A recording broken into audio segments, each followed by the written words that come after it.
On 10th of November, Taxation Department of Karbi Anglong Autonomous Council resumes its inspection for trading license at Sukhanjan market.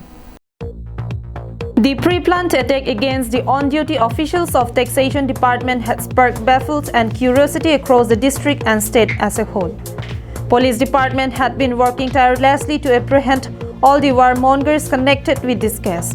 Hence, many convicts were arrested and the situations in the region had returned back to normalcy.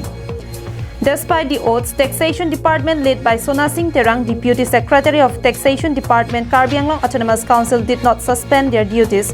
They had been simultaneously conducting the inspection and scrutiny of trading license at various locations on 10th of November. Taxation Department resumes the scrutiny of trading license at the perimeter of Sukhanjan market. Sona Singh Terang, Deputy Secretary of Taxation Department, Karbi Anglong Autonomous Council, while speaking to us, informed that the scrutiny of trading license at East Karbi Anglong had covered in almost every part of the district. Dekat Sukhanjan ta pinian almost kitang lo, almost 80-90% kitang lo.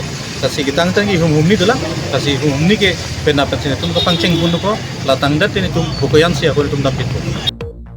Also informed that in order to generate the revenue from trade and commerce sector, trading license is granted to non-tribal traders under Karbi Anglong Autonomous Council.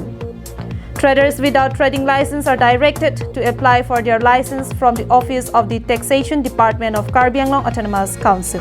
Renewal lang dia tuman ta adak di kusi bang ko, adak sini tum renewal fees adak sini tum joma tikang ko, laben kawe tumhan an sisteme adak si office bang ko itu non akuke.